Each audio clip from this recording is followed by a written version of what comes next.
Bismillahirrahmanirrahim. Assalamualaikum warahmatullahi wabarakatuh.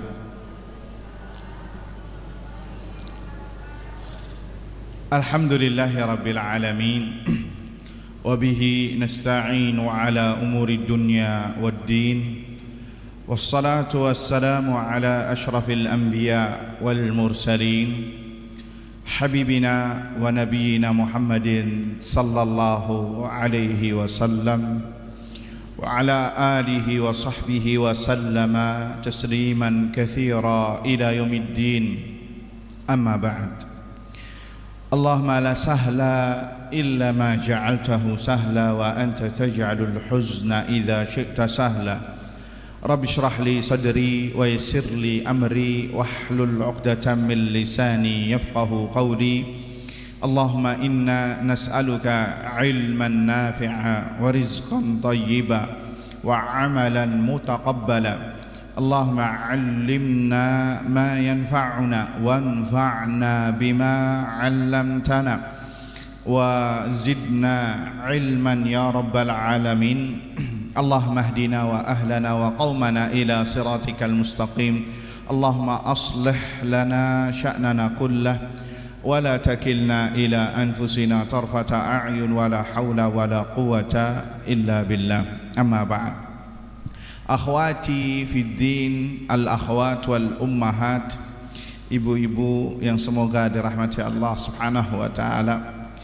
Alhamdulillah, kita panjatkan puji syukur kepada Allah Subhanahu wa taala yang telah memberikan kepada kita semua limpahan nikmat dan karunia-Nya. Wabil khusus nikmatul iman wa nikmatul Islam, nikmat kesehatan dan kesempatan, sehingga dengan izin Allah Subhanahu wa taala kita bisa berkumpul di salah satu rumahnya dalam rangka untuk bertafaqquh fid din, mempelajari ilmu agama Allah Subhanahu wa taala. Semoga kita termasuk dari hadis-hadis Nabi sallallahu alaihi wasallam yang Nabi mengatakannya tentang keutamaan ilmu. Kita sebutkan dua. Yang pertama, wa majtama'a qaumun fi baitin min buyutillah yatluna kitaballah wa yatadarasunahu bainahum illa nazalat alaihimus sakinah wa ghasyiyatuhumur rahmah wa dzakarahumullahu wa haffathumul malaikah wa dzakarahumullahu fi man indah. Kata Nabi sallallahu alaihi wasallam, tidaklah sebuah kaum berkumpul di salah satu rumah Allah azza wajalla, yakni masjid. Apa yang mereka lakukan? Yatluna kitaballah, mereka membaca Al-Qur'an. Wa yatadarasunahu bainahum, mereka tadarus Al-Qur'an. Apa tadarus? Mempelajari isi kandungan Al-Quran. Semoga kita masuk dalam hadis ini, yakni kita di kajian kita, ya, insyaallah kita akan sebutkan dalil-dalil dari Al-Quran dan dari sunnah Nabi sallallahu alaihi wasallam, dan itu bagian dari tadarus Al-Quran. Apa kata Nabi SAW? Illa nazalat alaihimus sakinah, kecuali akan diturunkan kepada mereka as-sakinah. Apa sakinah? Ketenangan. Yang suka galau, risau, selalu dirundung kesedihan, selalu dirundung kecemasan, was-was yang berlebihan, maka salah satu obatnya adalah selalu menghadiri majelis ilmu. Karena di antara buah menghadiri majelis ilmu akan diturunkan kepadanya as-sakinah, ketenangan yang ini dicari oleh semua orang di muka bumi ini. As-sakinah, ketenangan. Kalau seorang mendapatkan sakinah, maka pasti dia akan bahagia. Illa nazal alim sakinah wa ghasyiyatuhumur rahmah, dan akan diliputi rahmat Allah azza wajalla. Kita butuh enggak ibu-ibu dapat rahmat Allah? Butuh. Yang dapat rahmat Allah bukan orang yang gelar, orang yang sudah mati saja. Bahkan orang yang hidup pun butuh dengan rahmat Allah. Dan seorang tidak bisa masuk surga kecuali dengan rahmat Allah. Tatkala ada seorang mendoakan kepada ibu, semoga Allah merahmatimu, jangan marah ibu. Bukan didoakan mati, bukan, ya, akan tetapi didoakan kebaikan dunia dan akhirat. Karena orang yang mendapat rahmat Allah akan diberkahi kalau dia masih hidup, akan rezekinya akan dijamin. kemudian akan dijauhkan dari mara bahaya, ya, akan diberikan sesuatu yang terbaik untuknya ini di dunia. Kemudian kalau di akhirat, ya, akan diampuni dosa-dosanya, dijauhkan dari siksa kubur, dijauhkan dari azab api neraka, dan dimasukkan ke dalam surga. Ini disebabkan apa? Rahmat Allah Azza wa Jalla. Nah, di antara sebab mendatangkan seseorang mendapatkan rahmat Allah adalah karena apa? Dia menghadiri majelis ilmu. Wa ghasyyathumur rahmah, akan diliputi rahmat Allah Azza wa Jalla. Wa haffathumul malaika, malaikat akan mengepakkan sayapnya kepada mereka, para penuntut ilmu agama, karena mereka sedang berjihad di jalan Allah Subhanahu wa taala. Menuntut ilmu agama adalah jihad di jalan Allah Subhanahu wa taala. Orang yang meninggal ketika menuntut ilmu, maka dia mujahid di jalan Allah Subhanahu wa taala. Wa dzakarahumullahu fi man indah, dan Allah akan menyebutkan mereka dengan bangga di hadapan para malaikat. Ya, kita aja kalau sesama manusia, Ibu, ya, kalau disebutkan namanya di satu majelis, kita bangga tidak? Ya, manusiawi bangga. Disebutkan oleh kepala daerah, wali kota misalkan, nama ibu dipanggil di wali kota kantor, kemudian disaksikan oleh para jajaran, para wali kota atau para jajaran staf pemerintahan, ya, nama ibu disebutkan. Kira-kira apa yang dilakukan ibu? Ya, bangganya mungkin sampai 3 hari 3 malam, ya, nggak bisa tidur. Kenapa? Terlalu melayang hatinya. Makan pun, nah, ini fly ini, ya, Masya Allah. Subhanallah, itu sesama manusia. Bagaimana lagi kalau yang menyebutnya adalah Rabbul Alamin, Rabb yang menciptakan kita, yang memberikan rizki kepada kita, yang mengatur kehidupan kita, ya, menyebutkan nama kita di hadapan para malaikatnya. Maka ini sungguh sebuah syaraf, kemuliaan yang luar biasa yang dimiliki oleh penuntut ilmu. Ya, semoga kita masuk hadis ini. Allahumma amin. Hadis berikutnya, Nabi SAW mengatakan, man yuridillahu bihi khairan yufaqihu fid din. Barang siapa yang dikehendaki baik oleh Allah, maka Allah akan fahamkan urusan agamanya. Tuh lihat, Nabi SAW tidak mengatakan barang siapa yang dikehendaki baik maka akan diberikan dunia, akan diberikan harta yang melimpah. Nyatanya orang kafir dapat bahkan lebih banyak dari kita. Berarti itu yang tidak diinginkan oleh Allah, karena dunia tidak dilirik oleh Allah. Tapi lihat, barang siapa yang dikehendaki baik oleh Allah, maka Allah akan fahamkan urusan agamanya. Karena dengan agama seseorang akan mendapatkan kebaikan. Kalau dia kaya, dia bersyukur. Kalau dia miskin, dia bersabar. Ya, kalau ditampa musibah, dia juga bersabar. Kalau mendapatkan kebaikan, ia lakukan pada jalan yang benar. Ya, kenapa? Karena dia paham agama, tahu halal, tahu haram, tahu sunnah, tahu bid'ah, tahu syirik, tahu tauhid. Ya, ini kebaikan di dunia dan di akhirat. Ya, yufaqihu fid din, maka Allah akan fahamkan urusan agamanya. Dan sebaliknya, ibu-ibu sekalian, kalau kita balik hadis ini mengerikan. Barang siapa yang tidak dikehendaki kebaikan, maka Allah biarkan dia dalam kejahilan, tidak mau menuntut ilmu agama, sehingga dia tenggelam dengan kehidupan dunianya. Siang untuk malam, malam untuk siang. Dari bangun tidur sampai tidur lagi, urusan dunia terus. Seakan-akan dunia diciptakan untuknya, dan dia diciptakan untuk dunia. Kalau sudah mati, wassalam, tidak ada yang dibawa. Rumahnya nggak dibawa, pintu rumahnya pun juga sama, nggak dibawa. Baju yang dikenakan pun juga nggak dibawa, harta nggak dibawa, diwariskan. Bahkan ahlu warisnya ribut setelah dia dimakamkan, nggak dibawa. Yang dibawa adalah hanya dari dunia kain kafan saja, 2 lembar atau 3 lembar. Tuh. Maka ayuhal ikhwah, yang dibawa mati adalah agama. Oleh karenanya, maka barang siapa yang di dunia diberikan pemahaman yang baik, mau belajar ilmu agama, maka kata para ulama, itu pertanda Allah menginginkan kebaikan untuknya. Indikator bahwasanya Allah menginginkan kebaikan untuknya, sehingga dia dari situ sedikit demi sedikit tahu, Bu, oh ternyata ini yang haram, saya selama ini mengerjakannya, ia tinggalkan. Oh ini wajib, selama ini saya tinggalkan. Oh tadi itu haram, selama ini saya lakukan, kemudian ia tinggalkan. Oh ini wajib, seharusnya saya harus melakukannya, yang selama ini saya tinggalkan. Dari mana dia tahu? Tatkala dia belajar ilmu agama, sehingga sedikit demi sedikit dia tahu kebaikan yang selama ini ia jadikan sesuatu yang biasa, yang dengannya dia mendapatkan cahaya Allah Subhanahu wa Ta'ala. Semoga kita semua masuk di dalam dua hadis yang tadi kita sebutkan. Allahumma amin. Salawat serta salam kita haturkan kepada Nabi kita Muhammad sallallahu alaihi wasallam, kepada keluarganya, kepada para sahabatnya, dan yang setia meniti di atas sunnahnya hingga hari kiamat kelak. Allahumma amin. Akhwati wal ummahat wal muslimat yang semoga dirahmati Allah Subhanahu wa Ta'ala, tema yang akan kita bahas, yang akan kita angkat ya untuk 1 jam ke depan adalah ketahuilah 3 hal yang dicintai dan 3 hal yang dibenci. Yakni 3 hal yang dicintai, siapa yang mencintainya? Allah Subhanahu wa Ta'ala. Dan 3 hal yang dibenci, siapa yang membencinya? Allah Subhanahu wa Ta'ala. Pakai kalimat pasif karena ini dimaklumi, yang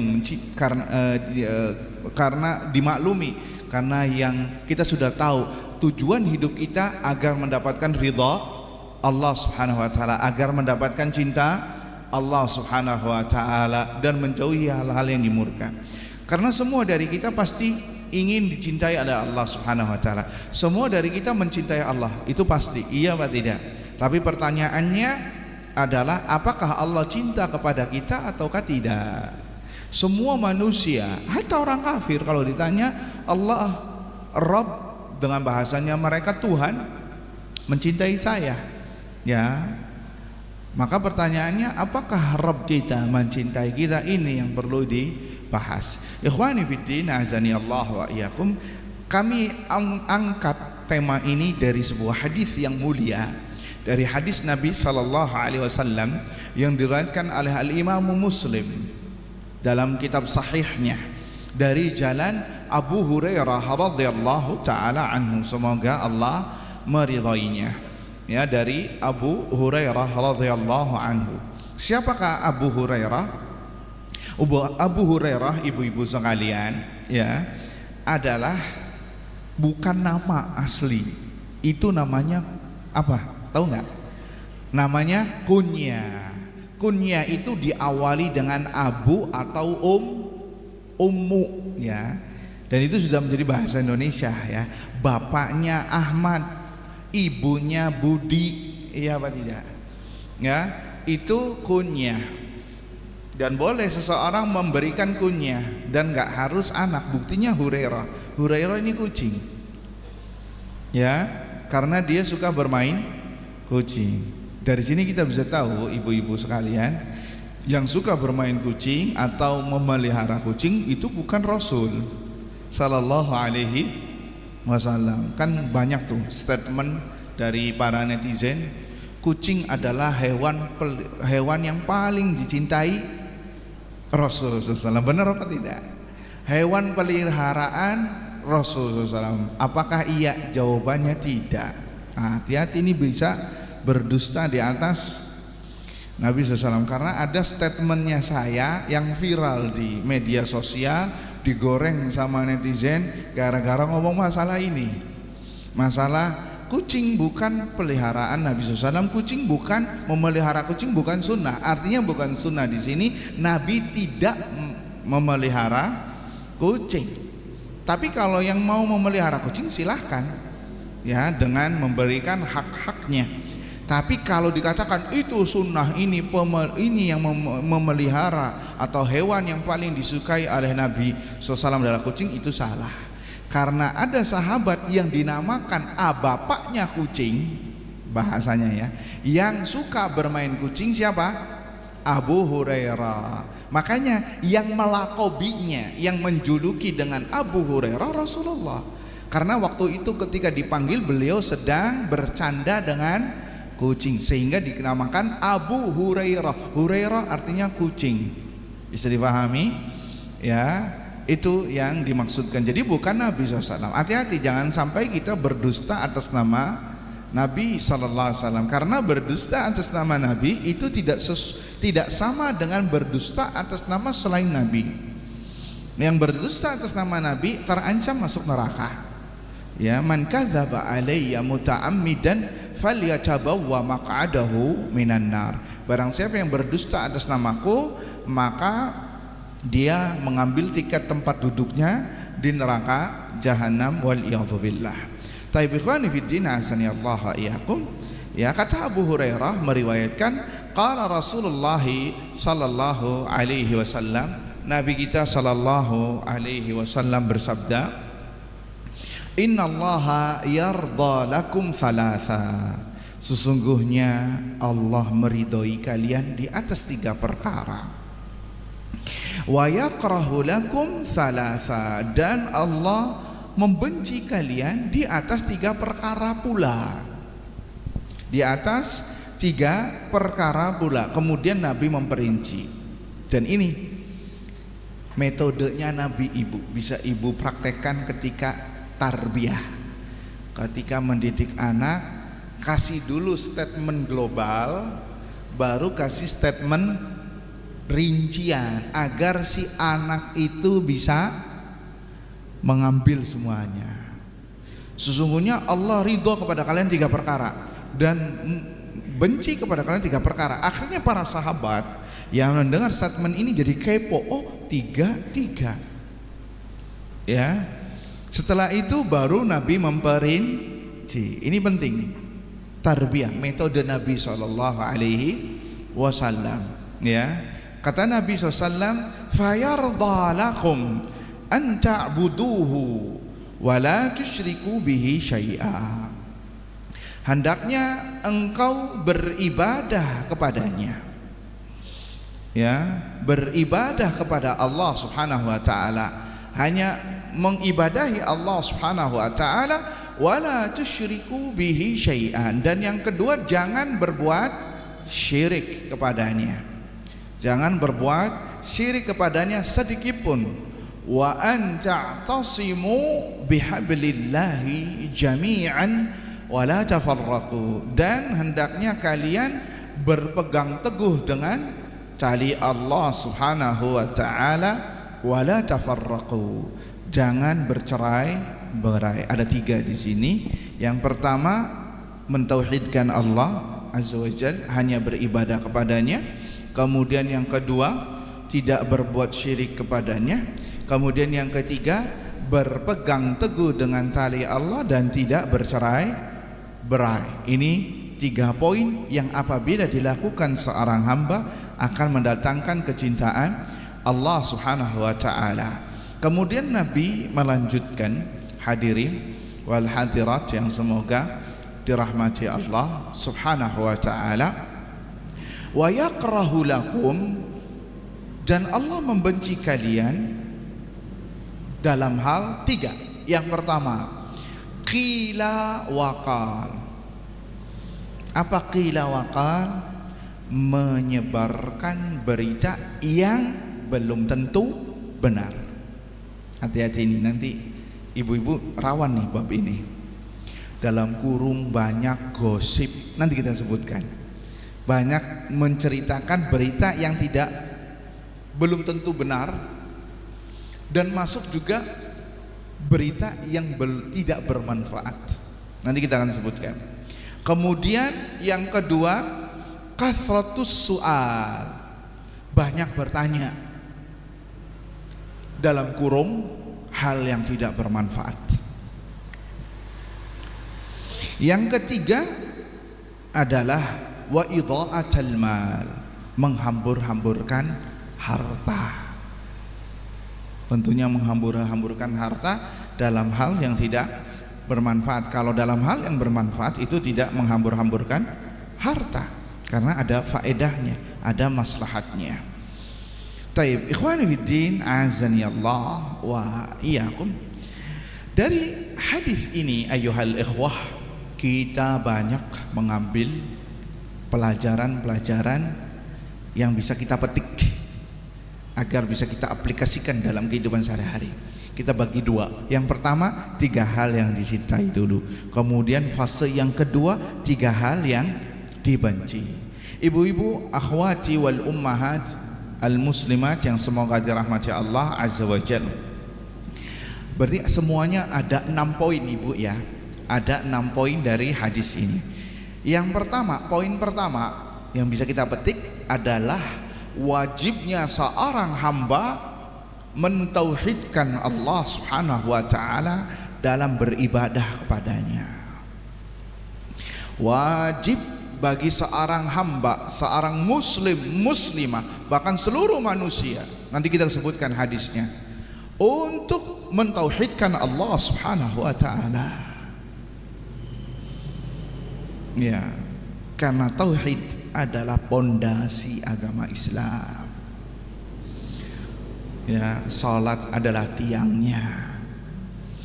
Ya, wajib untuk mempelajari tauhid. Jika tidak mempelajari, dia berdosa.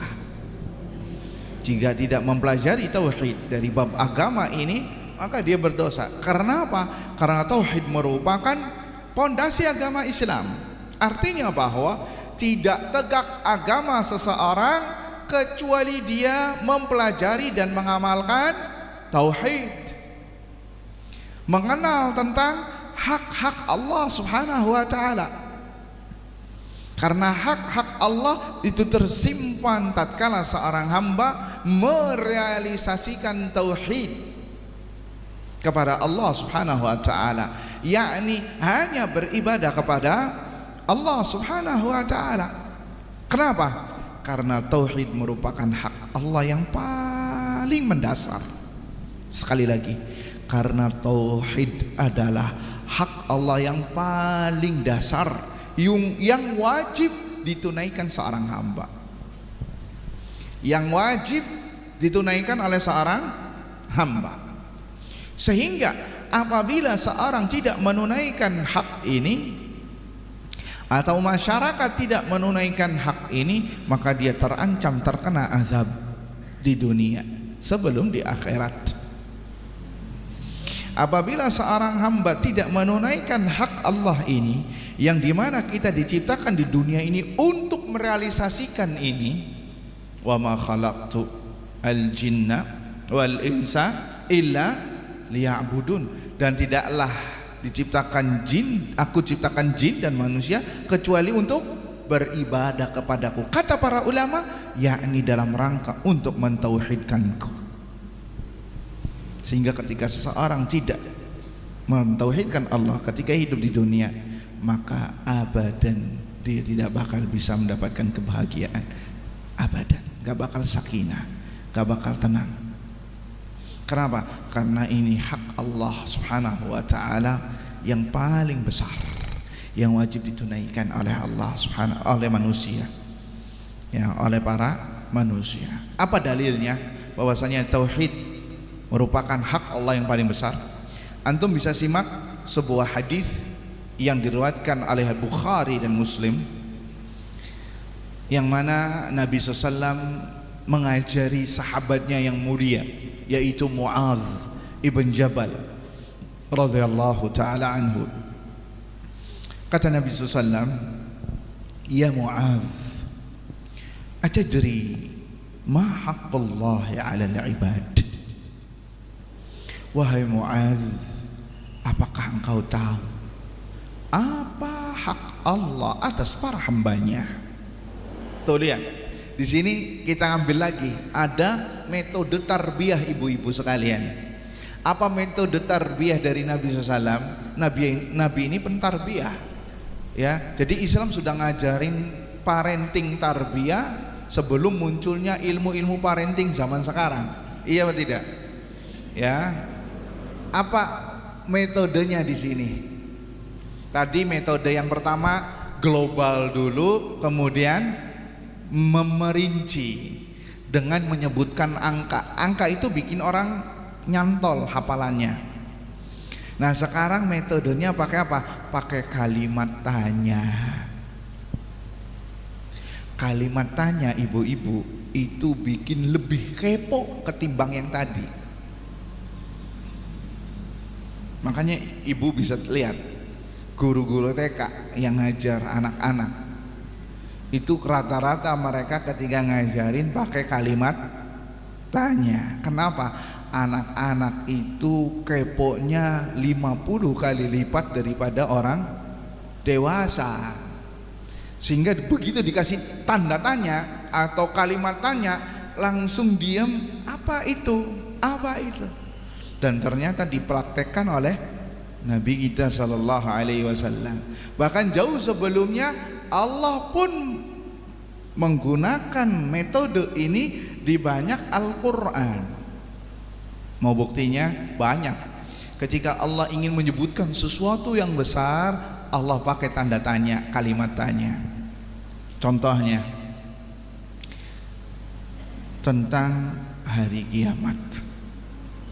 Al-Qari'ah, Mal Qari'ah. Kemudian sama Allah diulangi lagi, wa ma adraka mal Qari'ah, hari kiamat.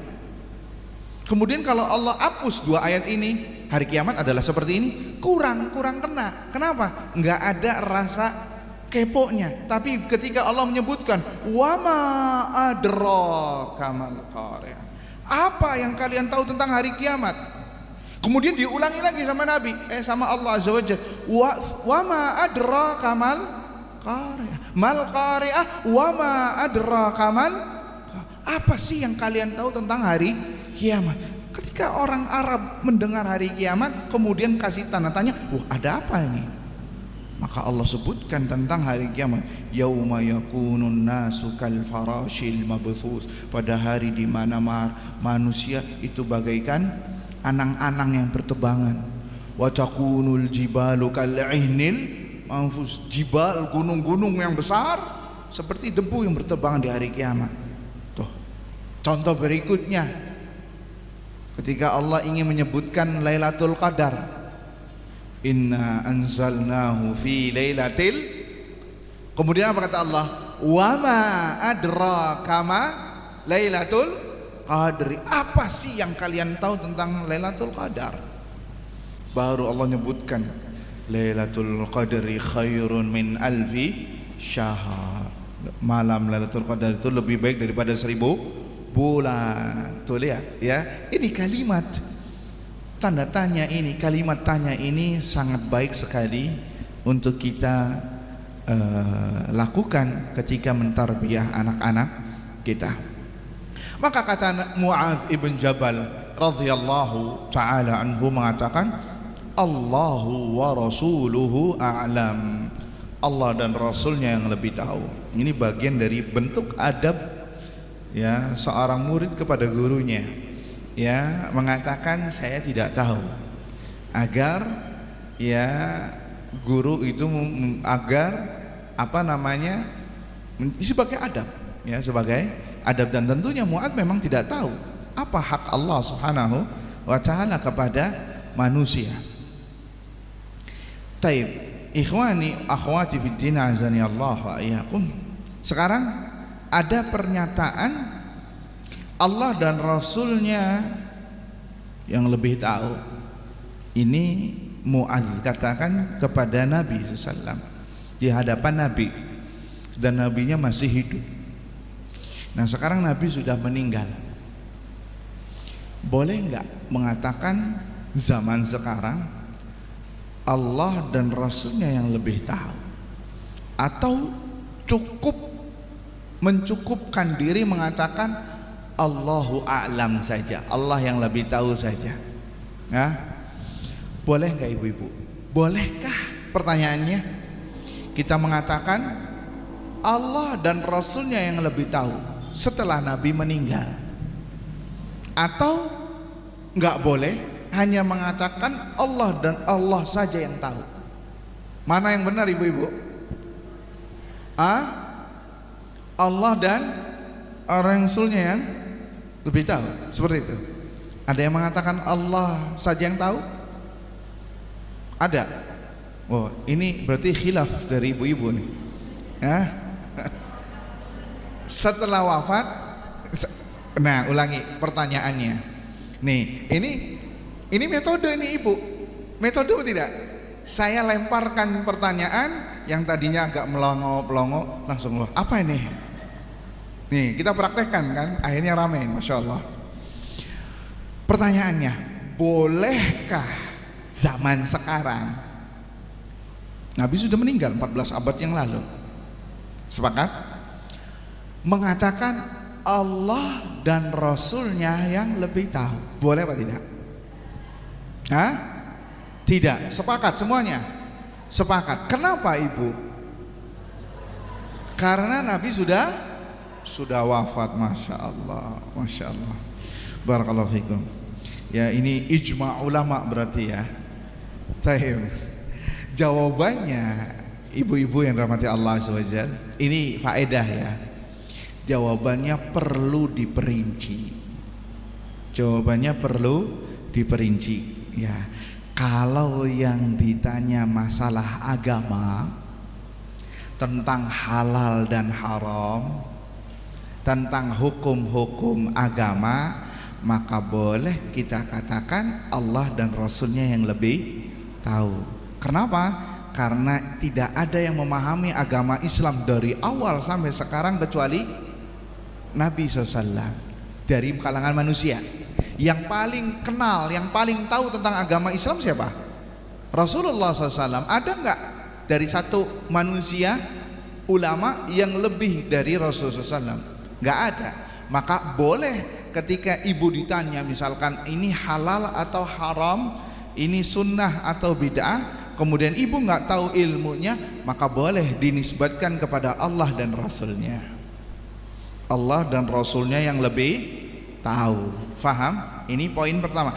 Namun kalau ditanya tentang perkara kauniyah yang terjadi hari ini, non agama, seperti apakah sekarang Depok hujan ataukah sudah selesai hujannya, apakah ada pengajian di sini ataukah tidak, apakah di sana ada bencana alam apa tidak, maka yang seperti ini hanya Allah Subhanahu wa taala yang tahu, karena Nabi tidak tahu perkara gaib. Bisa dipahami? Nabi tidak tahu perkara gaib, apalagi setelah meninggal. Nabi hanya tahu yang dikhabarkan saja. Sehingga perkara yang seperti ini hanya Allah saja yang tahu. Sehingga apakah hari ini hujan ataukah apakah besok hujan, Allahu a'lam. Allah saja yang tahu. Tidak boleh mengatakan Allah dan Rasulnya yang lebih tahu ya. Taib ikhwani fiddin azani Allah wa iyyakum. Maka kata Nabi sallallahu alaihi wasallam, an yu'badallahu wa la yusyraka bihi syai'. Engkau hanya beribadah kepada Allah dan tidak mempersekutukannya. Ini hak Allah atas para hambanya, mentauhidkan Allah Subhanahu wa taala dan tidak berbuat syirik. Ya, ini wajib. Sehingga wajib bagi seorang muslim pertama kali dia belajar ilmu agama ya tauhid. Dan seorang dai pertama kali dia berdakwah ya masalah tauhid. Ya. Ini wajib ibu-ibu sekalian. Jangan sampai kita alergi terhadap tauhid. Sebagian ustadz kita sudah belajar tauhid, ustadz kita sudah belajar tauhid, jangan tauhid mulu lah, pelajaran yang lain lah, fikih lah, sholat lah, akhlak. Ini hak Allah yang wajib kita tunaikan. Bahkan lihat hadis ini, bagaimana kelanjutan setelahnya. Kata Nabi SAW, atadri ma haqquhum alaihi idza fa'alu dzalik. Wahai Muadz, apakah engkau tahu apa hak manusia atas Allah apabila mereka telah merealisasikan hak Allah, apabila mereka telah mentauhidkan Allah Azza wa Jal. Maka kata Muadz, Allah dan Rasulnya yang lebih tahu. Maka kata Nabi sallallahu alaihi wasallam, an la yu'adzibahum. Allah tidak akan mengazab sebuah kaum yang mentauhidkan Allah Subhanahu wa taala. Ya, Allah tidak mengazab sebuah kaum yang tidak mentauhidkan Allah. Berarti kebalikannya ngeri ibu. Apa kebalikannya? Allah akan mengazab kaum yang tidak mentauhidkan Allah. Ngeri apa tidak? Dan kita hidup di negeri atau di tempat yang mentauhidkan lebih sedikit daripada yang tidak mentauhidkan. Iya apa tidak? Iya apa tidak? Jadi sekarang kita berbicara secara data, lebih banyak mana yang mentauhidkan Allah sama yang tidak? Sebenarnya banyak yang tidak. Hatta yang, jangan berbicara agama lain, kita berbicara yang muslim saja, yang masih banyak melakukan ritual kesyirikan. Lebih banyak yang melakukan ritual kesyirikan atau lebih banyak mentauhidkan Allah? Lebih banyak yang melakukan ritual kesyirikan, yang mana itu lawan dari tauhid, ketimbang yang bertauhid. Iya apa tidak? Ya, banyak muslim yang pergi ke dukun, muslim yang nyantet, yang nyihir, yang pakai jimat, yang masih percaya sama tatoyur, hari sial, angka 13, malam Jumat malam angker, Jumat Kliwon, Senin Pahing, ya, yang mau bangun proyek harus nanam kerbau dulu, melarungkan hewan ke laut dengan dalih ini adalah kearifan lokal. Ya, ibu kalau melarang mereka atau mengajarkan mereka ini nggak boleh, ibu yang dicap yang nggak boleh nantinya. Oh, ibu Wahabi. Tuh, ya, tatoyur nabrak kucing nanti keluarganya ada yang mati. Nggak mau pakai warna ungu, gaun ungu, takut jadi janda, takut suami saya meninggal. Tatoyur dengan warna, merasa sial. Iya enggak? Gambar yang ada di pajang di foto di tembok, kalau jatuh, wah, yang ada di foto itu sedang lagi kecelakaan, langsung astagfirullahaladzim, ada apa ini? Ini kan bukankah yang bisa mengotori tauhid, fenomena kesyirikan? Ada kupu-kupu, wah ini ada tamu. Kalau tokek, apa itu? Berkumandang, apa istilahnya? Tokek ngeluarin suara, dihitung sama dia, ganjil genap, ganjil genap. Kalau ganjil bahaya, kalau genap mujur. Iya enggak? Masih percaya sama apa itu? Ada Virgo, ada rasi bintang, yang mana itu pekerjaannya dukun. Kalau kita sebutkan satu-satu, ibu, masih banyak manusia kaum muslimin yang tidak apa? Yang tidak mentauhidkan Allah. Lihat kata Nabi SAW, Allah yu'adzibahum, Allah tidak mengazab mereka. Dan kita hidup di tengah-tengah kaum muslimin yang masih belum melek terhadap tauhid, dan masih banyak kekuburan, masih banyak peribadatan kepada selain Allah Azza wa Jalla. Iya apa tidak? Makanya jangan heran ibu, coba kita sedikit kritis deh. Saya ngomongnya pelan-pelan nih, hati-hati banget. Lihat kalimat Nabi SAW, Allah tidak mengazab mereka. Kita lihat di akhir tahun ini, awal tahun, bermula dari bulan Oktober, November, Desember, Januari, Februari, bahkan sampai Maret, itu bencana kayak tidak ada habisnya. Dan itu bukan di tahun sekarang aja, tahun-tahun sebelumnya tuh juga demikian. Sampai-sampai ada netizen mengatakan, kok setiap akhir tahun kayaknya kejadiannya sama.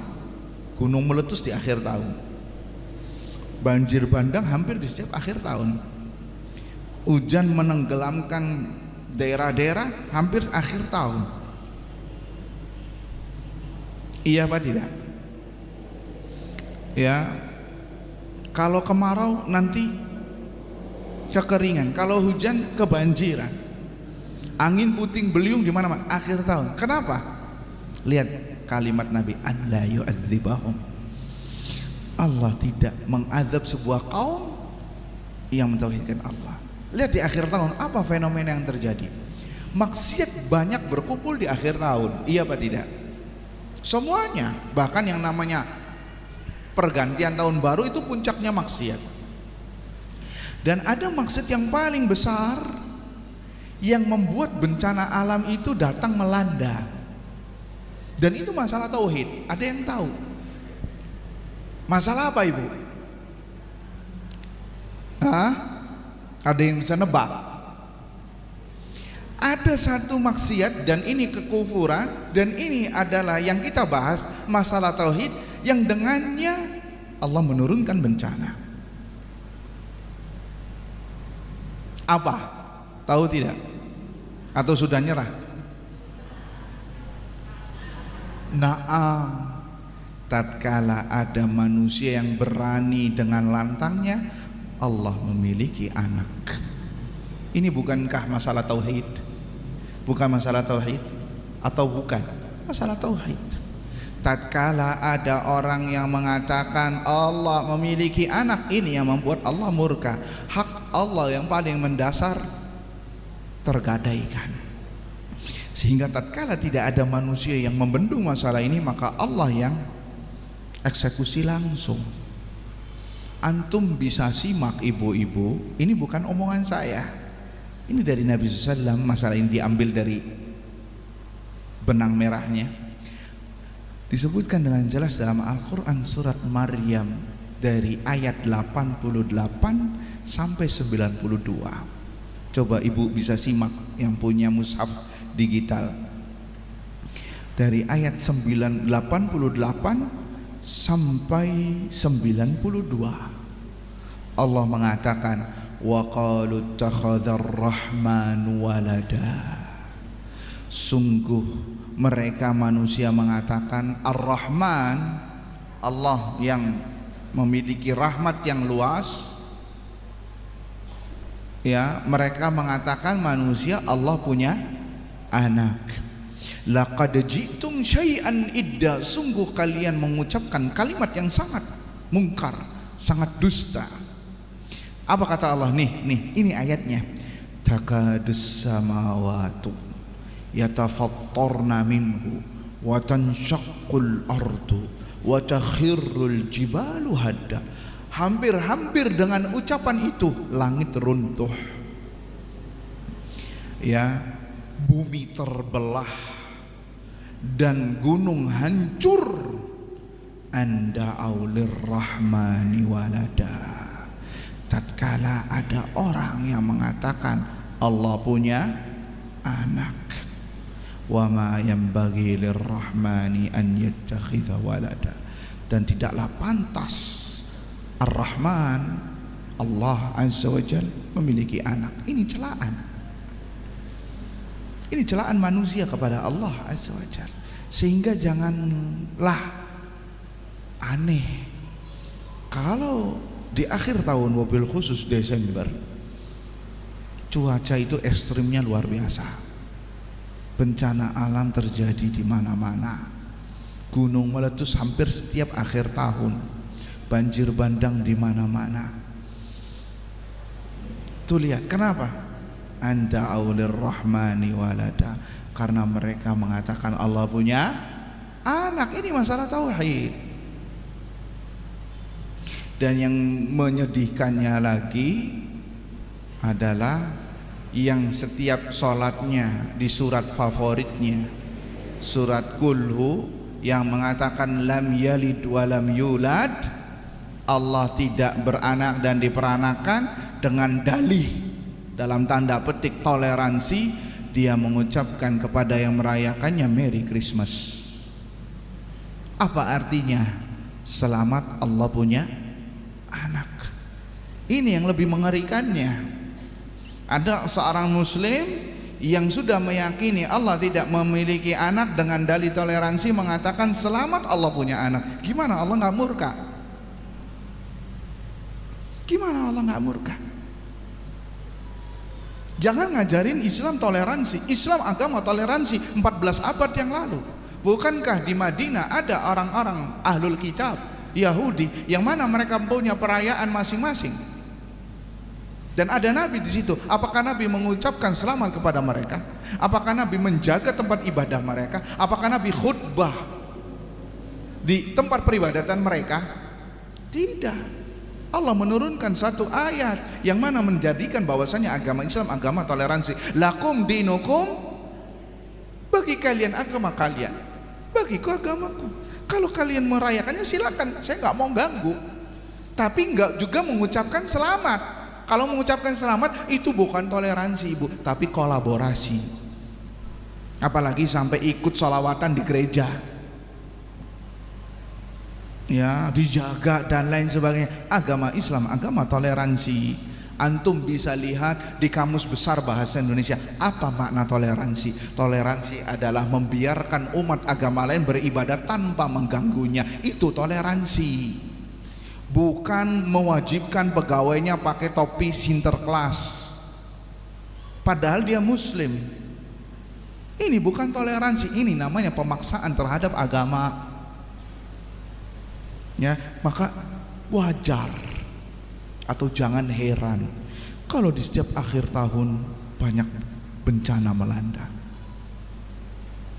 Bisa dipahami. Ya, semoga kita semua terhindar dari apa yang tidak kita inginkan. Katakan amin. Allahumma amin. Ikhwani fillah azani Allah wa iyyakum. Maka dari sini jelas ibu-ibu sekalian betapa pentingnya tauhid. Maka jangan bosan untuk belajar tauhid. Lihat Nabi berdakwah tauhid 13 tahun di fase Mekah. Tidak ada sahabat yang mengatakan ya Rasulullah kita sudah paham tauhid, tidak sudah paham tauhid. Tidak ada. Kenapa? Tauhid kalau sudah kuat, iman kalau sudah kuat, maka halal haram itu turun di fase Madinah. Ketika Allah mengharamkan khamr di Madinah, mereka sahabat semuanya pada sami'na wa ata'na. Ketika ayat hijab turun kepada wanita-wanita di Madinah, semua wanita menggunakan hijab. Kenapa? Sudah ada tauhid di sini, iman yang kuat. Beda sama zaman sekarang. Dikasih suruh untuk pakai hijab, aduh saya belum siap. Kenapa? Belum ada tauhidnya, belum ada imannya. Disuruh untuk meninggalkan khamar, meninggalkan rokok, saya belum bisa. Saya kalau belum minum khamar atau masih ngerokok, jalannya serasa mundur, makan nggak enak, nggak bisa tidur. Kenapa? Belum ada tauhid yang menancap kuat. Makanya penting, pertama kali yang harus dipelajari oleh seorang muslim adalah tauhid. Apa dalilnya? Antun bisa simak surat Muhammad ayat 19. Fa'lam annahu la ilaha illallah wastaghfir li dzambik. Ketahuilah, pelajarilah, ilmuilah bahwasanya tiada Tuhan yang berhak disembah kecuali Allah Azza wa Jalla. Ya, ini apa? Pelajarilah tauhid terlebih dahulu sebelum belajar yang lain. Ya, sebelum belajar ilmu agama yang lain, apalagi ilmu dunia. Maka wajib bagi seorang muslim memahami tauhid karena ini tentang hak Allah Subhanahu wa taala. Ya, sekarang saja kalau ada seorang muslim yang tidak merayakan atau tidak mengucapkan selamat terhadap agama lain, justru dialah yang disemati buruk. Kenapa? Ya belum dipelajari masalah tauhid, belum disosialisasikan masalah tauhid kepada umat Islam dengan baik dan benar, sehingga terjadilah apa yang terjadi. Bahkan sampai Menteri Agamanya hadahullah pun ya sampai mengatakan kami akan merayakan Natal bersama. Ini kejahilan yang sangat besar. Waliyahzubillah. Na'udzubillahi min dzalik. Jahil terhadap Al-Quran, jahil terhadap sunnah Nabi sallallahu alaihi wasallam, walaupun dia ada profesor. Baik. Kemudian poin yang kedua, dan ini kita persingkat, wajib untuk menjauhi syirik, lawan dari tauhid. Karena kesyirikan adalah kezaliman yang besar. Karena tauhid adalah hak Allah yang besar, sehingga tatkala berbuat syirik dia telah menodai hak Allah Azza wa Jalla. Allah Azza wa Jalla berfirman dalam surat Luqman ayat 13, inna syirka la zulmun azim. Sesungguhnya kesyirikan adalah kezaliman yang sangat besar. Ya, kezaliman adalah kesyirikan yang sesungguhnya kesyirikan adalah kezaliman yang sangat besar. Dan faktor pengundang azab Allah adalah kesyirikan, karena dia telah berbuat zalim. Ya, telah berbuat zalim wal iyadzu billah. Allah mengancam orang-orang yang melakukan perbuatan syirik dengan ancaman yang membuat merinding orang-orang yang beriman. Amalannya akan, yaitu pelaku tidak diampuni dan akan kekal di neraka. Ya, akan kekal di neraka. Dan kesyirikan sekali lagi pengundang azab Allah turun. Kesyirikan adalah pengundang azab Allah turun. Di mana di situ ada kesyirikan maka rentan turun azab Allah. Dalilnya tadi an la yu'adzibah. Sehingga perhatikan rumah Anda, sekeliling Anda, ada faktor kesyirikan apa tidak? Di mana di situ di sebuah daerah ada kesyirikan, maka daerah tersebut rentan turun azab. Saya pernah suatu ketika, Bu, neduh gara-gara ada angin ribut, hujan besar, angin ribut mirip seperti puting beliung. Subhanallah, ada orang yang takut di samping saya. Ya wajar, kita semua takut. Dia sampai azan, ya. Dan subhanallah, ketika saya tanya, Bapak dari mana? Ini di tempat nggak jauh dari daerah saya nggak sebutkan nama daerahnya. Bapak dari daerah mana, Pak?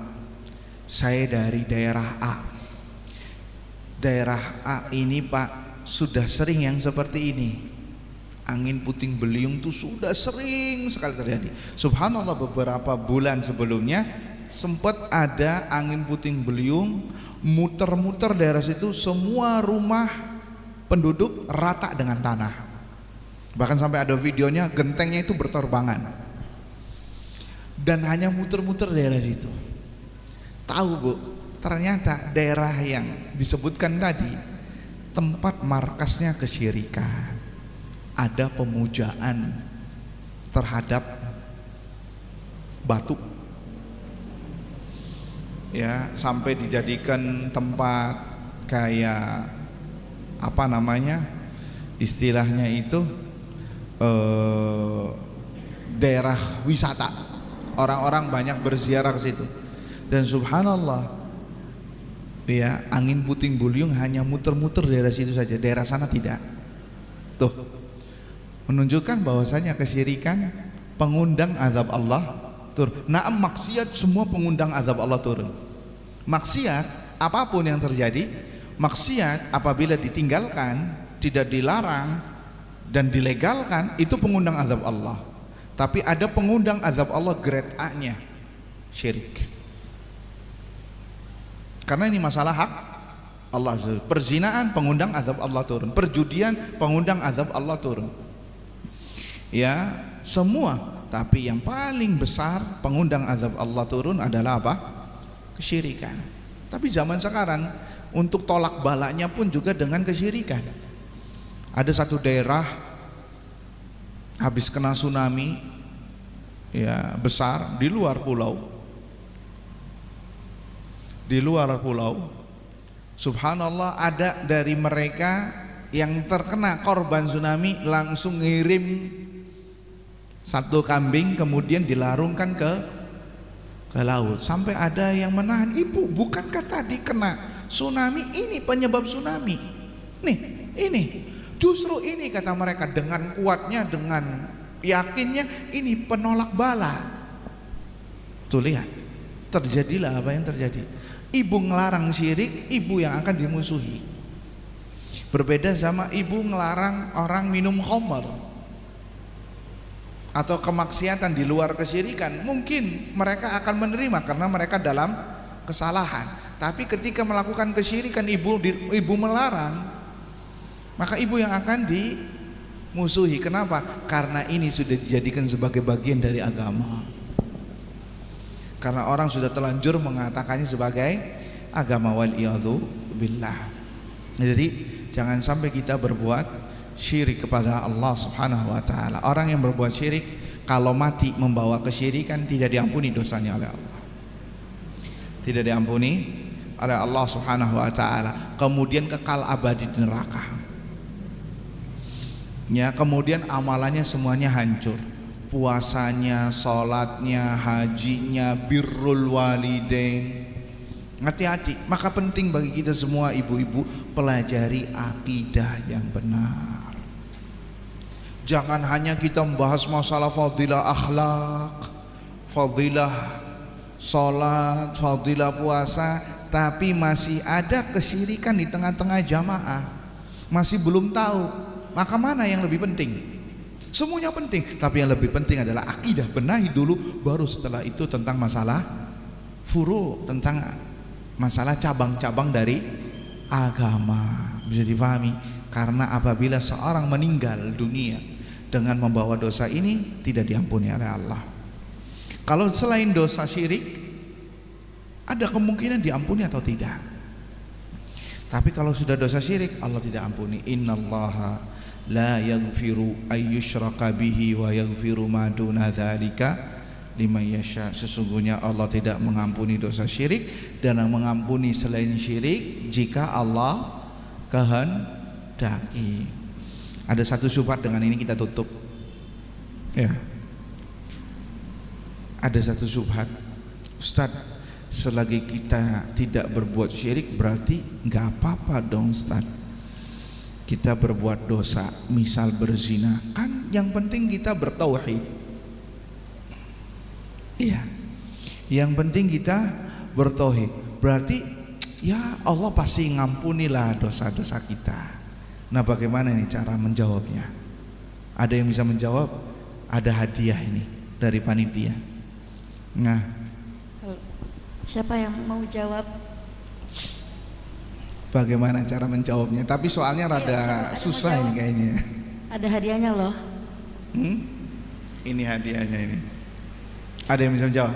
Tadi disebutkan bahwasanya Allah tidak mengazab orang yang berbuat tauhid di dunia.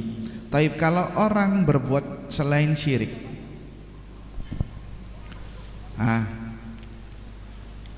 bisa jawab Ibu? Ada. Silakan.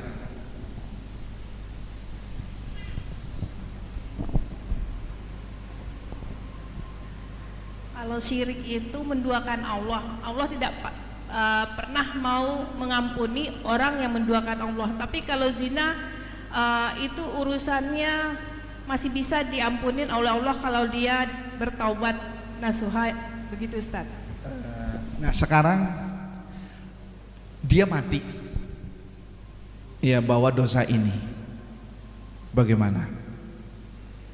Tapi kalau dia tidak bertaubat, tetap aja dia masuk neraka. Tetap saja masuk neraka. Masya Allah, mumtaz. Karena Ibu, ini jawaban Ibu sudah benar. Saya lengkapi dikit ya.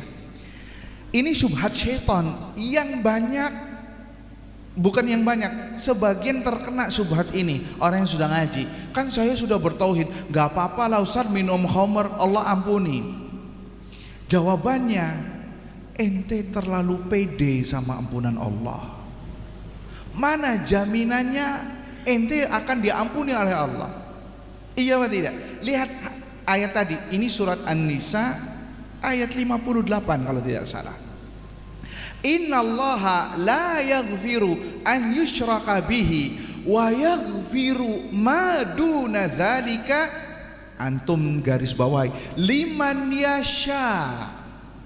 Jika Allah sesungguhnya Allah mengampuni, sesungguhnya Allah tidak mengampuni dosa syirik, yakni bagi mereka yang mati membawa dosa syirik Allah tidak ampuni, yang tidak bertaubat. Wa yaghfiru ma duna dzalik, dan Allah akan mengampuni dosa yang levelnya di bawah kesyirikan, akan tetapi liman yasha, jika Allah bahasa kitanya jika Allah mau. Artinya terserah Allah.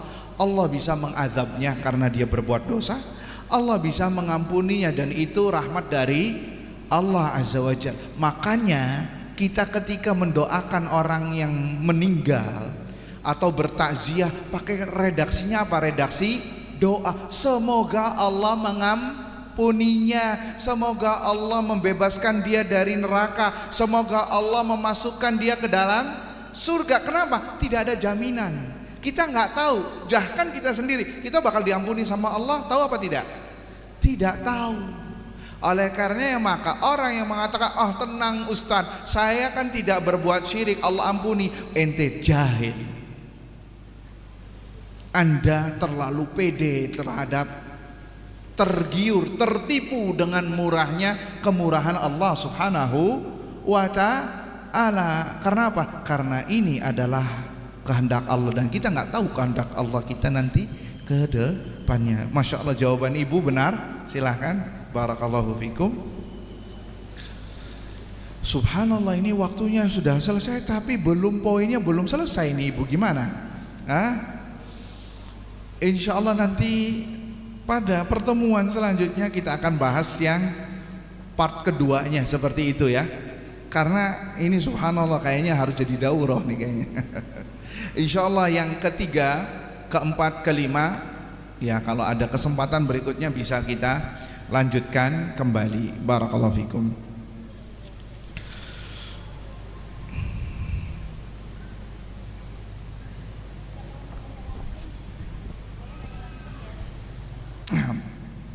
Assalamualaikum warahmatullahi wabarakatuh. Afwan Pak Ustadz, apakah ada kesyirikan yang tidak mengeluarkan seorang dari keislaman? Jawabannya iya, ada. Kesyirikan ada dua, ada syirik besar dan ada syirik kecil. Syirik besar itu mengeluarkan dia dari Islam, kemudian amalannya hancur seluruhnya, kemudian apabila mati maka terancam masuk neraka, kekal abadi di neraka, ya, seperti menyembelih hewan kemudian dilarungkan ke laut. Ini syirik besar. Berdoa kepada selain Allah, berdoa ke kuburan-kuburan yang dikeramatkan, ya, ini syirik besar, ya. Berdoa kepada berhala-berhala atau kepada pohon batu yang dikeramatkan, pergi ke dukun, ya, mempelajari sihir, pergi ke dukun dan mempercayainya. Ya, kalau pergi ke dukun bertanya, sholatnya tidak diterima berapa kali? 40 hari walaupun dia sholat. Tapi kalau sampai percaya, hati-hati, maka bisa keluar dari agama Islam, murtad, ya.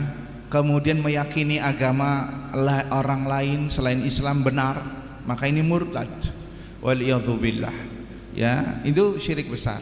Adapun syirik kecil, kriterianya tidak mengeluarkan dari agama Islam, dia masih muslim. Amalan yang lain tidak hancur, tetapi amalan yang dilakukan itu saja yang tercampur dengan kesyirikan yang akan hancur. Seperti riya, itu syirik kecil, melakukan amalan dalam rangka untuk maslahat dunia. Atau sum'ah, hati-hati nih, ya, kita bisa kena sum'ah ini diperdengarkan, walaupun dia tadinya amalannya ikhlas, tetapi kalau ada riya setelah amalan bisa tidak diterima. Tadi malam petirnya gede amat ya, apalagi Depok kan terkenal ya, kota petir. Geledeknya gede banget. Oh masa iya sih, saya nggak dengar. Emang jam berapa? Jam 3. Masya Allah. Kok ibu tahu dengar? Iya nih, saya lagi sholat tahajud. Hati-hati. Dia telah melakukan syirik kecil kalau dalam rangka untuk supaya dapatkan pujian. Walaupun dia tadi sholat tahajud nangis-nangis, ya, bermunajat kepada Allah, tapi bisa hancur disebabkan karena dia berbuat riya di waktu duha. Hati-hati. Oh iya, saya sudah 13 tahun sholat tahajud. Hati-hati tuh, 13 tahun bisa hilang dalam hitungan detik kalau dia mengatakan demikian. Ngeri apa tidak, Bu? Hati-hati. Umroh contohnya, ibu ketika lihat Ka'bah nangis, wah, pecah. Oh, selama ini saya sholat menghadap kiblat, sekarang ada di depan saya, wah, terharu. Tapi setan nggak tinggal diam. Setan nggak tinggal diam. Setan kalau tidak membujuk orang untuk berbuat maksiat, maka akan membujuk orang, menjebloskan orang dari kebaikan. Maka setan mengatakan gini, Ente sekarang ada depan Ka'bah. Masa iya ente simpen aja? Coba itu lihat di tas ente, di tas ibu ada HP nganggur, masih 100% lagi ya baterainya. Coba sekarang live TikTok atau selfie sekarang dengan backgroundnya Ka'bah, tunjukkan ke seluruh dunia Anda ada di Makkah depan Ka'bah. Akhirnya ia aminkan tuh bujuk rayu setan, cekrek. Atau live TikTok lagi tawaf, yang ngasih apa, tap layar ya, atau apalagi itu yang kasih flower, nanti saya doakan biar bisa nyusul ke Mekah ya. Hati-hati, ini bisa jatuhnya ke dalam bab riya. Yang tadi umrohnya khusyuk, ibadahnya khusyuk, bisa tidak diterima oleh Allah Subhanahu wa ta'ala. Ini syirik kecil, pelakunya murtad tidak, masih muslim. Kalau syirik besar bisa murtad, tetapi murtad bukan kita yang memvonisnya, bukan, tidak, itu para ulama. Cuman kita sedang mempelajari amalannya. Amalia yang seperti ini bisa mengeluarkan seseorang dari agama Islam. Tidak memvonis, memvonis itu beda kasus. Ya, seperti bersumpah atas nama selain Allah, demi Allah dan demi Rasulullah. Demi Allah ini benar, demi Rasulullah syirik kecil. Atas kehendak Allah dan kehendakmu. Ini banyak terjadi nih. Biasanya ketika pembukaan acara, ya atas nama Masya Allah, atas Alhamdulillah, karena kinerja panitia siang malam acara ini berlangsung dengan sukses. Syirik kecil, karena dia tidak menisbatkannya pada Allah tapi kepada manusia. Ya, untung ada ente, kalau enggak saya jatuh dari motor tadi. Nah ini syirik kecil.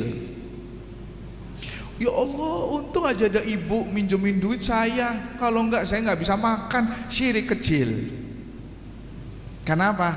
Karena dia menisbatkannya kepada manusia, bukan kepada Allah. Seharusnya kalau mau disebutkan manusianya pakai kalimat kemudian, atas kehendak Allah, kemudian perjuangan dari para panitia, acara ini berlangsung dengan sukses. Boleh. Alhamdulillah, kalau bukan karena Allah kemudian bantuan dari ibu, saya seperti sekarang, itu boleh. Kalau pakai dan, atas kehendak Allah, kalau bukan karena Allah dan bantuan ibu, dan ini nggak boleh. Ini syirik kecil. Kenapa? Menyamakan Allah dengan makhluknya dalam bab kehendak, nggak boleh. Yang ada adalah pakai kalimat kemudian. Nah ini penting, ada di tauhid. Ya, ada di tauhid. Terus bagaimana sikap kita kepada pelaku kesyirikan yang berada di lingkungan kita? Karena jika Allah turunkan azab, maka itu akan terkena pula kepada hamba Allah yang beriman. Iya, azab Allah turun, Bu. Kalau azab Allah turun, maka semuanya kena. Yang soleh, yang toleh, yang berbuat dosa, yang tidak berbuat dosa, semuanya kena merata. Wattaqu fitnatan la tusibanna alladzina zalamu minkum khassah, kata Allah. Dan takutlah kepada fitnah yang apabila turun itu tidak orang-orang yang dosa saja yang kena, tapi semuanya juga kena. Makanya Bu, prinsip Islam itu, dengan ini kita bisa membantah prinsip sebagian orang yang salah. Sudahlah, ente nggak usah kepo sama privasi saya. Ini kan hak-hak saya, mau berbuat dosa kek, mau ngapain kek, itu bukan urusan ente, ini urusan anak. Biar urusan saya dengan Allah. Iya, itu urusan ente. Tapi masalahnya, kalau dosa dibiarkan dan tidak diingkari, maka turun azab Allah, bukan ente aja yang kena, semuanya kena. Makanya pentingnya amar ma'ruf nahi mungkar. Penting adanya pengajian seperti ini bagian dari amar ma'ruf nahi mungkar. Adanya pengajian tauhid mudah-mudahan menahan azab Allah tuh karena kita hidup di lingkungan yang tidak ada kemaksiat yang bersih dari kemaksiatan semuanya ada, Bu. Ghibah, namimah, apalagi acara gosip, ya semuanya banyak. Medsos isinya kemungkaran, pergi ke mall banyak apa? Bupati kalau kata orang. Iya, banyak paha berjalan. Ya, apakah kita nggak boleh ke pasar? Silakan ke pasar, tapi lihat kemungkaran banyak. Makanya penting mengingkari di dalam haji. Ini bagaimana Ustaz kesyirikan? Ya makanya balik lagi ke acara yang tadi kita bahas, pelajari tauhid. Pelajari tauhid terus sampai Allah menangkan agama ini, sampai Allah zahirkan ajaran Nabi SAW. Mudah-mudahan dengan ada sekelompok orang yang mempelajari tauhid, Allah menahan azabnya turun. Tentunya dengan belajar ilmu agama. Wallahu a'lam bishawab.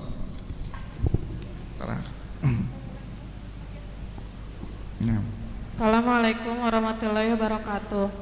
Pak Ustadz, izin bertanya. Mana orangnya? Oh, nah, silakan. Tadi kan Pak Ustadz bilang di suatu lokasi ada bencana angin puting beliung dan ternyata tempat itu adalah tempat maksiat. Nah, kebetulan kemarin itu terjadi di rumah orang tua saya. Waktu ada angin sekitar 20 hari yang lalu, rumah kami atapnya, asbesnya terbang, pelapon semua hancur. Tapi rumah kami bukan tempat maksiat Pak Ustadz, malah selalu dijadikan taklim. Setiap minggunya tuh ada 2 taklim. Insya Allah setiap harinya juga di ngajiin terus. Tapi Allah seperti marah gitu ke rumah kami tuh, yang benar-benar di lingkungan RT situ tuh cuma rumah kami yang kena gitu. Pertanyaan saya, apakah Allah sedang marah sama kami? Tapi kami juga meyakini mungkin Allah lagi ngapus dosa-dosa kami gitu. Mungkin dosa dulu tuh terlalu banyak sampai Allah kasih bencana kayak gitu.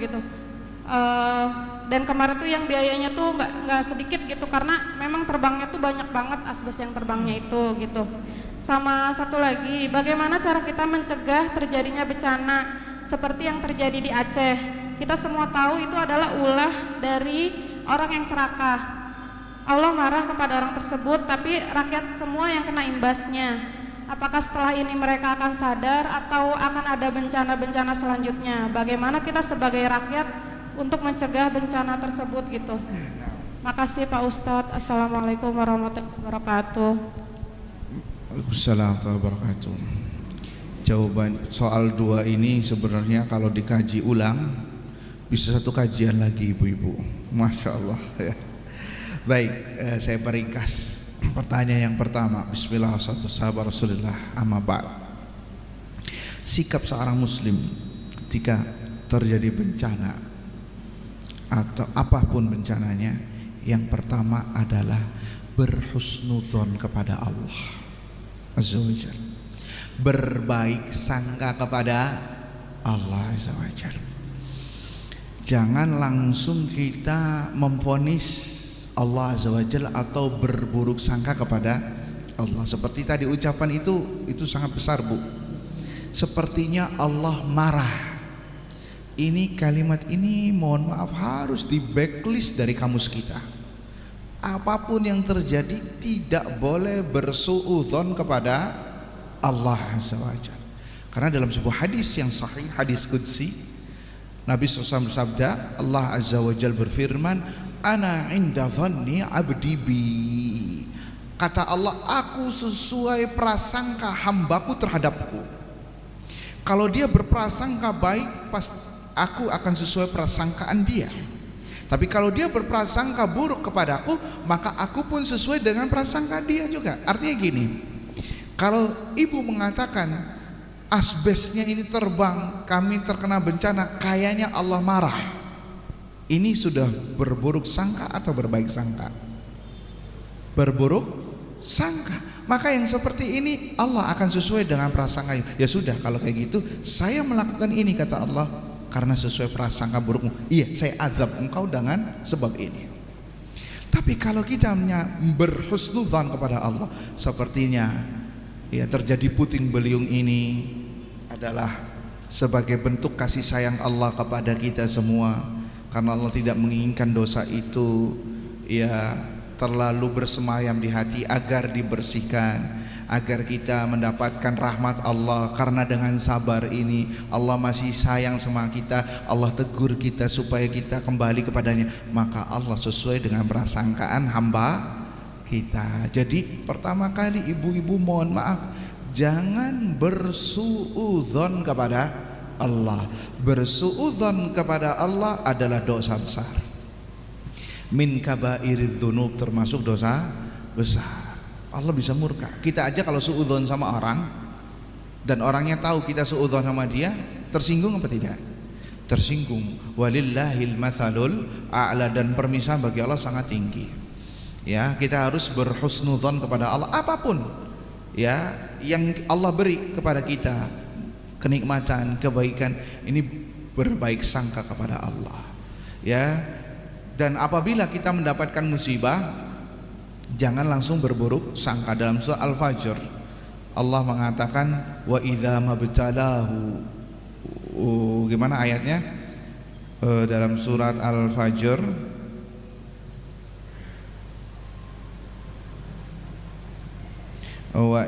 gimana ayatnya dalam surah Al-Fajr? Sebentar.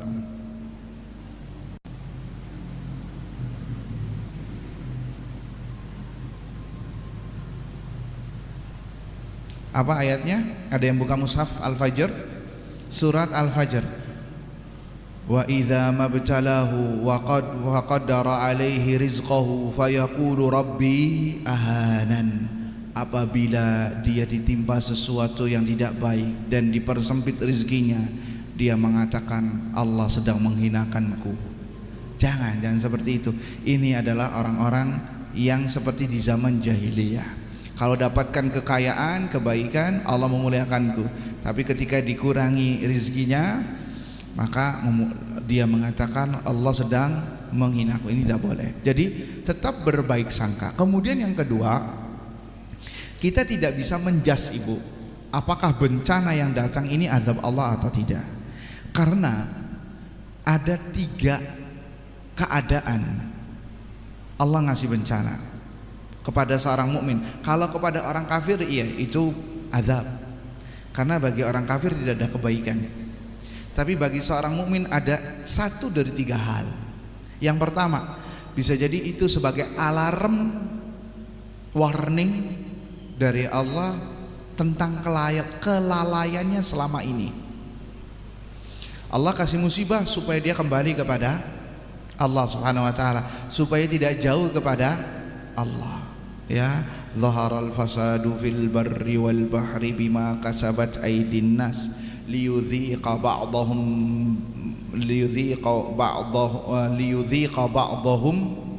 gimana ayatnya lupa, la'allahum yarji'un, kata Allah. Ini di surat Rum ayat 41. Telah nampak kerusakan di muka bumi, di laut maupun di daratan, ya, akibat ulah tangan manusia, agar orang-orang yang melakukan perbuatan merasakannya. Lihat kata Allah, la'allahum yarji'un, agar mereka kembali.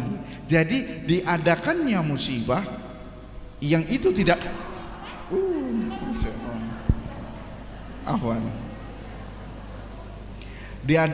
adanya musibah disebabkan karena sebagai alarm, ya, agar manusia kembali ke jalan Allah Subhanahu wa taala. Itu yang pertama. Yang kedua, sebagai penggugur dosa. Allah menghendaki orang ini supaya digugurkan dosanya, karena dilihat-lihat dia nggak taubat nih. Dikasih berbuat dosa nggak bertaubat, lagi nggak bertaubat, sama Allah diulur, oh ternyata nggak tahu. Ya udah deh, pakai cara saya sendiri, bahasa kitanya, ya, kasih satu hal yang tidak ia sukai, kemudian dia bersabar, maka dengan bersabar itu dia akan digugurkan dosa-dosanya.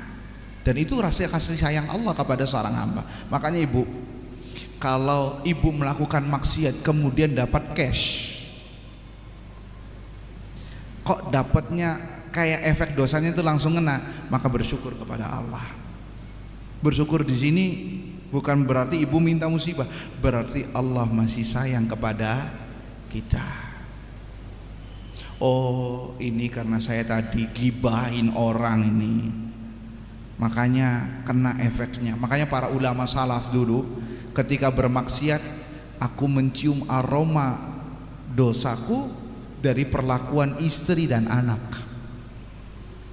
Istrinya yang biasa nurut, kemudian membangkang kepada suaminya, efek dari dosa. Sebagai teguran, sebagai agar sadar. Ya, bahkan kendaraannya itu kuda keledai itu nggak mau nurut sama dia, itu dari efek dosa. Karena dosa memiliki efek, Ibu, disebabkan ya efeknya efek negatif, diantaranya rizkinya masret, ya, kemudian lemah fisiknya, itu diantaranya. Hatinya menjadi keras, sukar beribadah, tidak mendapatkan manisnya ibadah sholat, nggak bisa khusyuk, diakibatkan karena apa? Karena dosa. Jadi itu sebagai alat. Yang ketiga adalah mengangkat derajat. Bisa jadi orang yang mendapatkan musibah dia sudah tidak ada dosa, tapi dalam rangka untuk dinaikkan derajatnya. Sehingga dengan sebab ini kita nggak bisa memvonis, Ibu, dia dikasih musibah karena kebanyakan dosa, nggak boleh. Oh, itu kasih musibah terus tuh, hidupnya apes. Sebagian orang kan ngomong kayak gitu, kebanyakan dosa dia, nggak boleh ngomong kayak gitu. Kenapa? Bisa jadi Allah ngasih musibah supaya diangkat derajatnya di sisi Allah Subhanahu wa taala. Dalam hadis qudsi Allah mengatakan kepada malaikat, sesungguhnya Allah jika menginginkan seorang hamba kebaikan, ibtalahu, Allah kasih musibah. Kemudian Allah mengatakan kepada para malaikat, subbu alaihi sabba, subbu alaihi bala, berilah kepada dia bala, musibah. Thumma yusabbirhum, berilah kepadanya rasa kesabaran. Ya, karena sesungguhnya ya apabila dia bersabar maka akan ditinggikan derajatnya. Hadisnya ini mengatakan di awal, apabila Allah menginginkan derajat yang tinggi kepada seorang hamba, akan tetapi amalannya tidak sampai, amalannya sedikit, tapi Allah menginginkan derajat kepada dia, derajat yang tinggi, maka kasih musibah. Kemudian diberi kesabaran, dan sabar ini datang dari Allah SWT. Ya, kemudian dia bersabar, tidak ada dosa, maka yang ada apa? Derajatnya naik. Nah, ini sekali lagi pentingnya apa? Kita berhusnudzon kepada Allah Subhanahu wa taala. Jangan sampai kita bersuudzon. Apapun bencana yang melanda, sebagai teguran tentunya dari Allah. Ya, teguran dari Allah Subhanahu wa taala. Nah, terkait yang banjir bandang yang ada menimpa saudara kita, semoga Allah berikan kesabaran kepada mereka. Semoga Allah ampuni dosa mereka, di saudara kita di Aceh, di Sumatera Utara, di Sumatera Barat, ya, bagi anggota keluarga yang meninggal disebabkan karena bencana ini, semoga mendapatkan kesyahidan di sisi Allah Subhanahu wa taala. Naam, dosa bencana disebabkan dua, ada sebab yang zahir dan sebab yang batin.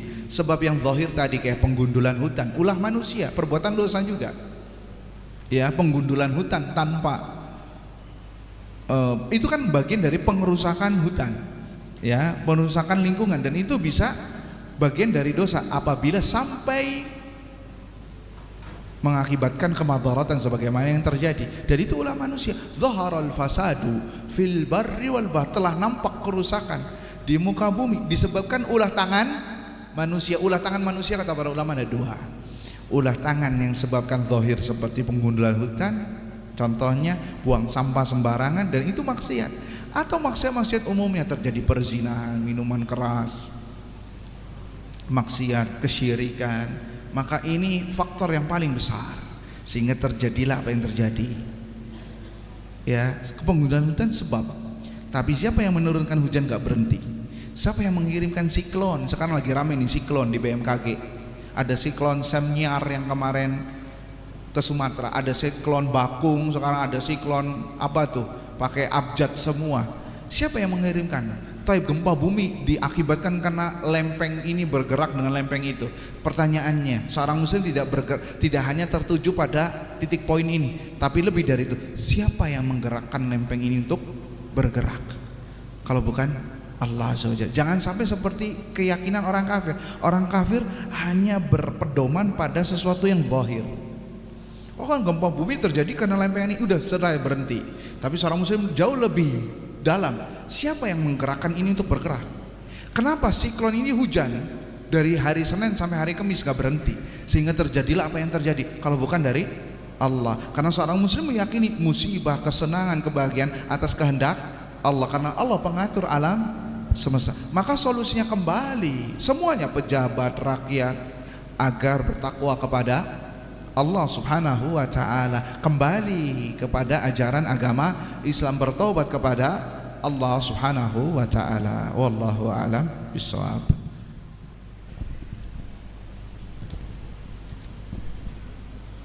Wow, ini curhat terus tulisannya panjang ya. Apa ini? Dan setelah tahu